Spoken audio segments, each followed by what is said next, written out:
Colijn, also from Fraser University, so I'm excited to hear. Hi everyone, thanks so much. I'm Carolyn from Fraser. I'm going to talk, this title you may recognize is a bit of a riff on Maria Savidio's title and paper. She gave a talk about not just a theory, about proof of concept models, and I thought there was a lot more to say. And of course, even after this 20-minute talk, there will still be a lot more to say, but it's a topic that I'm interested in, especially coming out of the pandemic. So I think modeling has its enthusiasts, and I think we're all among its enthusiasts. And it also has its detractors. The cartoon of someone, some of you may unfortunately. Anyway, so you know, we see this for sure. So we see both of these extremes. But I want to take a bit of a step back and think about what do we really mean by the word model. Model can mean many things. It can mean a physical thing, like an actual physical model train set or a model skeleton. It can be something like a mouse model, a model system, a cell line in which we study disease. This is the OMG, Observatory of Microbial Growth device at Harvard with Michael Bame's group, looking at resistance as antibiotic concentration increases as you go in from the outside and resistance evolves. A model could be a fictional object with a kind of metaphysical status of something like Sherlock Holmes, or maybe you would think of the Bohr model of the atom as sort of a fictionalized or idealized object, or a Wright-Fisher population, maybe a bit closer to home. And we might want to think about attributes of Wright-Fisher models, not because we think they're representations of the world, but because we're interested in their properties before this device is added. Philosophers of science have constructed ideas of what models are as kind of set theoretic structures, which I won't talk about. I think the idea of a model that we probably all share here is a stylized description of a target system, usually in mathematical or formal language of some kind, which is really just an analogy. We're using models as analogies to help us think about the world. So it's a form of analogical thinking. So I'm going to focus on mechanistic mathematical models in this talk. I think that's probably mainly where we're coming from. I think in the pandemic and before, we can encounter two extreme views about what models can offer. We sometimes see, you know, oh my God, this thing has time on the x-axis, and it goes into the future. So like that's what's going to happen. So you're telling me that next week or in 6 weeks we're going to have 972 COVID cases in hospital. So you know, probably everyone here is aware that models are not crystal balls. And then on the opposing side, models may be seen as nothing but a fun little game you play in your computer. You don't need them. They offer us nothing because they're not, after all, crystal balls.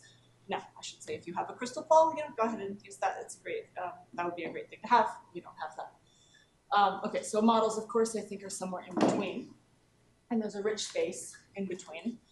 I have this kind of diverting slide, because this is a society for modeling and theory.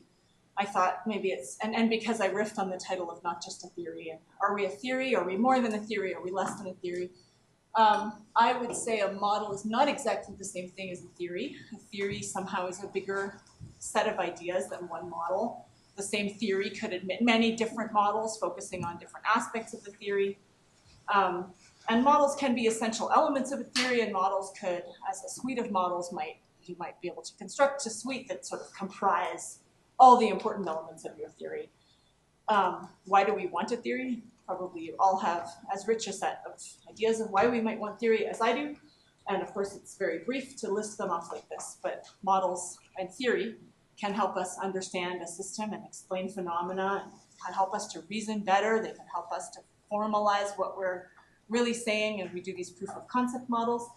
They can help us categorize phenomena, to generalize, and for many other purposes. So we may want theory, and models, I think, are not the same as theory, but they can be part of theorizing. This is my first ever infographic. I made an infographic for this talk. It is, again, not exhaustive, but I think it's informative, and I think it brings in a few very different uses of models that sometimes get conflated. And so when we find that a model for, all these models for X are not useful, we may be actually thinking they're not useful for a completely different task than the task for which they were designed. So one example is virulence transmissibility trade-off models might not be useful for a particular system unless they've been contextualized to get those contingencies. Statistical modeling is, of course, huge, and it has lots of points beside it, and I won't really talk about it, but I will go through some of these other, I think, very distinct uses of models, because I think some of them are a bit new, and I think sometimes we can fail to do any of these useful things. So that's the not even a theory part of the talk. Okay, so that's the infographic. Okay, so what I've called a theory, I think, just for convenience for the talk, I'm going to have that section be kind of this slide or a few of these ideas that are really classic uses of models. So we have a statistical model and it describes our data, or maybe it describes some mechanisms and then gives us insights about a distribution from which we expect our data maybe should come. And then we can do hypothesis testing or whatever. So I won't go into too much statistical modeling. Maybe what's a bit more relevant to this audience is classic kind of quantitative modeling, quantitative prediction and scenario modeling. Get an idealized description of your system that you think captures the most important bits, fit it to some data, parameterize it, dig into what's the severity, what the rates of these things, what are the, if it's a stochastic model, what are the probabilities or distributions. Then test and validate with more data. Does it predict the past? Do you just leave some out, etc.? Then, does it predict the present? Does it do nowcasting? And then maybe use the model to forecast, given the current state, or to explore scenarios, impact of policies. This should be sort of bread and butter modeling stuff that I think is very common and is probably one of the most commonly understood uses of modeling. And some people would even say, oh, what's a model that can't make a prediction? Oh, okay. There's a lot more, and of course Maria's paper and talk outline one of these ideas, but I'll just go through these briefly. I think models, in addition to doing the sort of quantitative stuff in the previous slide, models can really be a form of evidence synthesis. They can bring together data from very disparate types of inquiry and types of experiments and observations into a coherent picture. And that, of course, was very appealing in the pandemic because policymakers and the public wanted a coherent picture with time on the x-axis and some scenarios shown on the y-axis, and being able to bring together a lot of information in that storytelling and narrative way was very helpful. If you've read Maria's paper and worked on that, you know about the proof of concept models in which we can identify a verbal hypothesis or verbal narrative that we can formalize in models and use those models to help explore under what circumstances or how robust that verbal hypothesis really is, under what circumstances it plays out, and really interrogate it further. I think there's another use of models that is really in what I would call qualitative, or could also be quantitative, exploration of a phenomenon. So there may not be a previously existing hypothesis, but you may want to still explore what could happen in models, on a certain kind of baseline, and then add your spice later, but you may still want to understand phenomena through the lens of modeling without necessarily really being a proof of concept. And then finally, I think models can highlight connections between very disparate things through having the same formalism. So I'll talk about examples of each of these. Evidence synthesis, here's one of my own models. COVID, this is in, I think in BC, and it was the time when alpha was going to come, the B117 or alpha variant, and we knew that it was more transmissible because of gold standard amazing data from all over the world. Integrating what we know from population data, from testing and contact patterns, including international, from sequencing surveillance data, from contact tracing data around, how fast is transmission, what are the serial intervals, and so on, from virology data, from epidemiological data. All of that gets pulled into these kind of scenario models and integrated, and it is a form of evidence synthesis for that. Proof of concept models.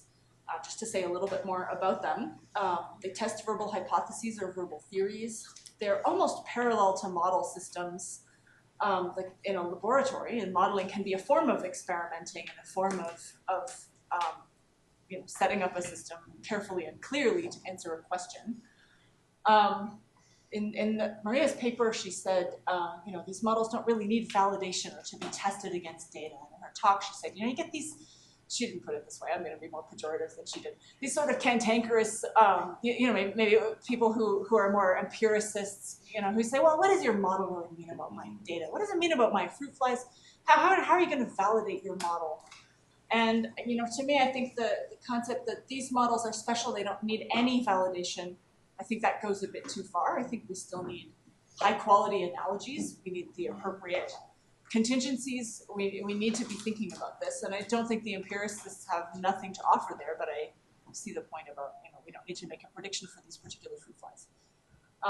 Okay. So I'm going to pause here and ask you 3 questions because I'm really curious what this audience will say. And I'm hoping this will cause discussion through the week. So question 1, I'm just going to show, I thought about doing a polling thing and then I thought I don't have time. Could there be a good, useful model that does not make a prediction or cannot make a prediction for any specific system? So yes or no, who would say yes to that? Most of you, and I think I agree with that. Okay, number 2, so could there be a good, useful model that does not need to have any data to develop it? Yes, okay, you think there is. Okay, so, and then 3, does a useful model have to have a relevance for any specific system?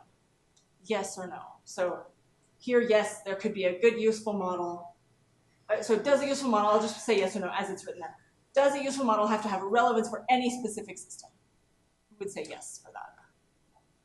Okay, and who would say clearly no for that? All right, so specific. Yeah, so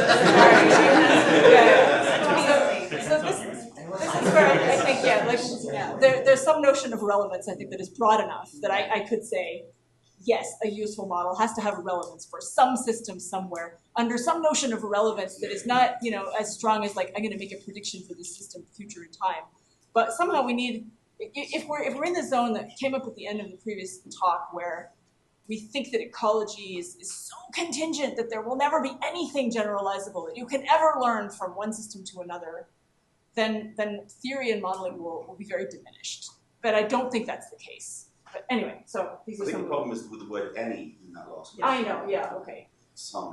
For some, some, right, it doesn't have to have relevance for every system. It has to have relevance. I should have said some. Like any. Oh, Yeah. Oh, yeah. Is it I should upside have down said A some. or is it the backwards E? Yeah. Wow, a math person should never make that. What a rookie mistake. Okay, there we go. Okay, so here's an example of models as qualitative exploration. This paper is famous in epidemic modeling. If you have a scale-free network, you have a very long-tailed degree distribution. Actually, the epidemic threshold vanishes. So in contrast to the well-known and I think overdone SIR++ suite of epidemic modeling, these have a basic reproduction number R0, which is a threshold. And typically, if R0 is less than 1, you don't get an infectious spread. In these models with this very wide scale-free power law degree distribution, no matter how low the transmission rate, you don't get elimination of the infection. So that is interesting. I don't think it is relevant for a particular real-world system because we have finite sizes and finite populations and scale-free and durations and concurrencies of contacts and so on. But I think it is an interesting point and it's an interesting hook to hang things on and think about how epidemics change on networks of different degree distributions. I think it's useful and good, even though it doesn't do all of those things, that it's not a proof of concept and it doesn't do quantitative prediction. It's not. Okay.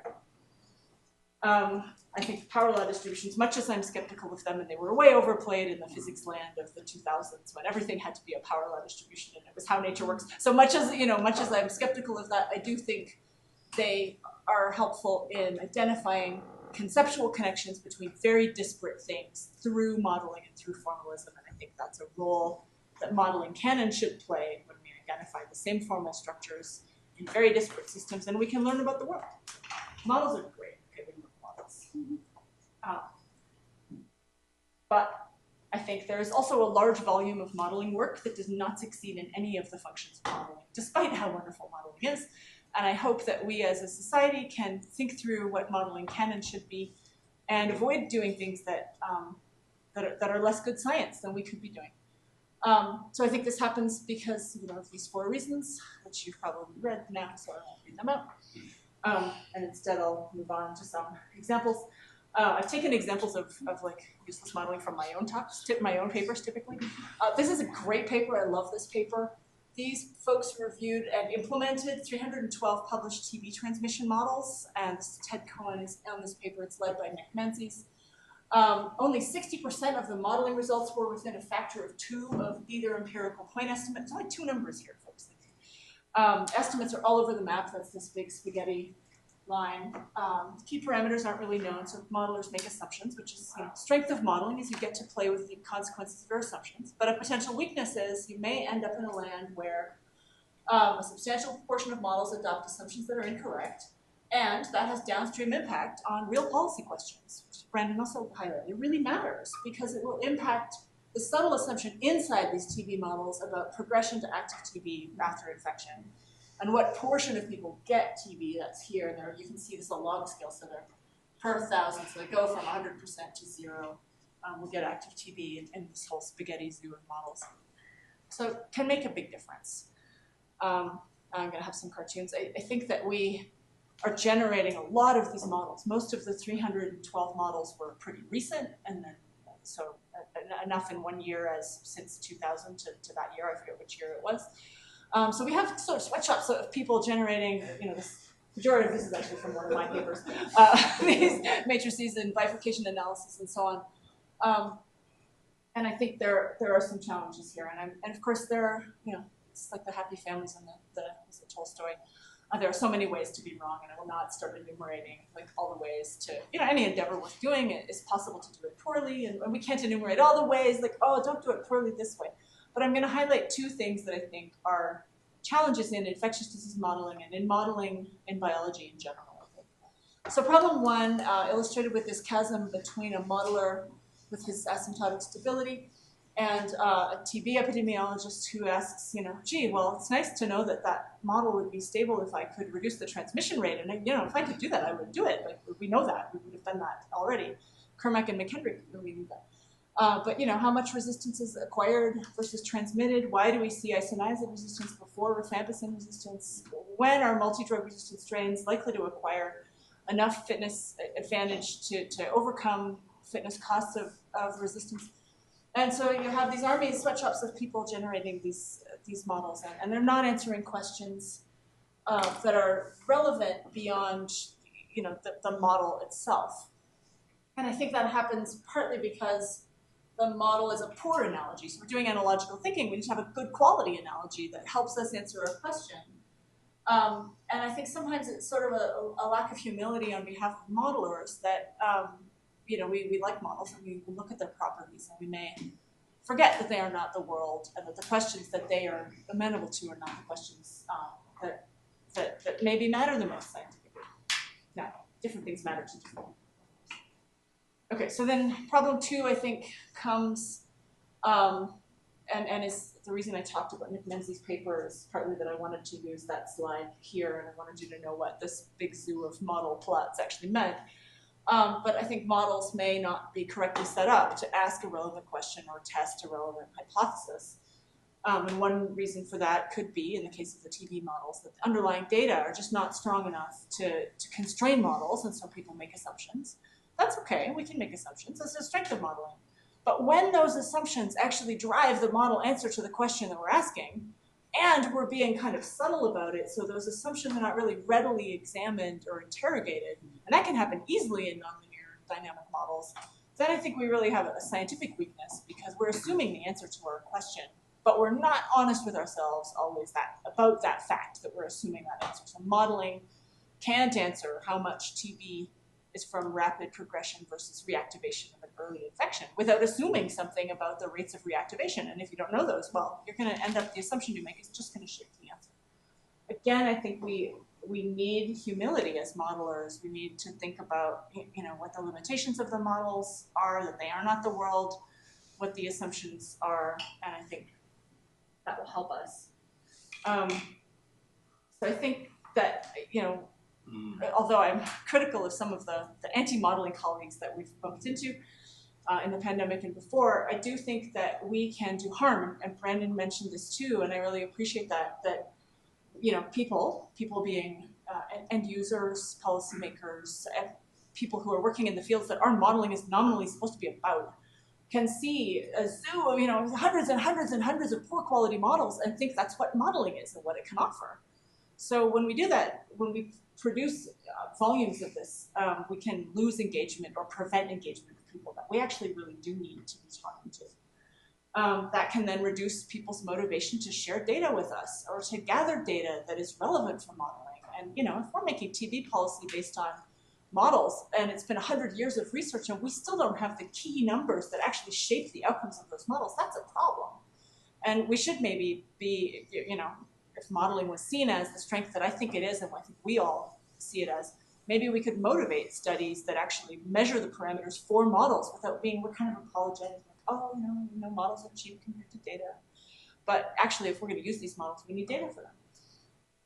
And at worst, I think it can give credibility and talking points to people who are skeptical of models.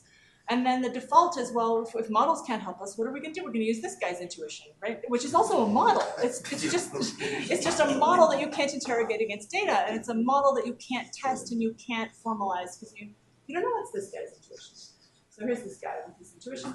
So we have, this is the same story, but it's like with a cartoon. Then just how much time do I have? Okay, great. So here's our cartoon, more applied person with eye roll at these bifurcation analyses and these zoo of things. And then, the conclusion can be, well, models aren't crystal balls. So we should just do what we've done. We know what to do. We already know what to do. Let's do that thing, and let's continue to believe what we believed without the models. And I think that's a real loss, because I made a whole infographic about how awesome modeling is and how many distinct uses. And I think for each of those arms on that infographic, one had Maria's paper about it, the proof of concept models and statistics. Many things have been written about. But most of the others have not actually had a comparable paper written about them, like conceptual connections or qualitative exploration or evidence synthesis. So I think a lot of that can be developed, but I think we lose that opportunity. So concluding ideas here, I think modeling, of course, played a huge role in the pandemic. We had RT as a household phrase. People were talking about RT and serial intervals and estimates, and everyone, journalists were calling us 3 to 10 times a week for 2 years, asking about modeling results. We can, and I think we should, articulate and communicate the uses of models and the data needs of models, and how much data do you need. Sometimes you don't need any data. Everyone agrees. Sometimes you can just explore your concepts without data. But sometimes, if you want to answer a question about what's the benefit of closing restaurants versus closing schools, well, models can't help you very much unless you have some data. So I think we can communicate strengths, uses, data needs. I think modeling's many purposes, and I illustrated them on the infographic, and there are many more. You should tell me if you have more, add arrows to that thing, I can. But these purposes are often poorly understood by people who do need to know, and Maria had mentioned tenure committees at the start of her talk. Policymakers, funders, data controllers, would-be data sharers or data non-sharers. Modeling isn't good science, and I think because there's so much kind of volume of I would say maybe modeling that doesn't succeed in doing any of these purposes out there, I think we as a society should, or we have an opportunity to think through how to do this clearly and communicate how modeling can be good science. It can do a lot. So thanks.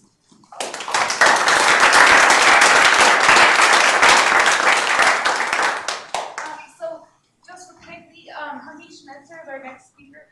We have to go a little bit quickly, so while he sets up, Joanna. So one more comment, that I think RT being a household phrase is an example of models gone wrong. Yeah, maybe. RT might be a household phrase once you're vaccinating, but at the time that RT became a household phrase, RT was poorly estimated and mostly irrelevant. What mattered flattening the curve was the Malthusian R. And so I think it was, epidemiologists had not fully understood models and kept emphasizing, we didn't really care what RT was. What we cared about was, R. And well, growing or not growing really was what mattered. Growing fast or not growing, from the point of view of public engagement. At what rate you're going. Yeah. What is hospital capacity going to be at a certain point in time? And yeah. R is much better than RT, and it was better estimated because you don't need the additional assumptions. So I think it's a good example of something that was invented for, it was popularized for vaccination purposes. And then somehow people with half understood models have thought, oh, this is really important, we need to communicate it. And it's like, no, there are many things you need to communicate, but that wasn't one of them. Yeah. Maybe a very quick question for Brandon. Well, I mean, this is for for the afternoon conversation. That was a great talk, and I think what you did is set up the need, employs like a society for like an ethics statement, really, right? That articulates a lot of what you said.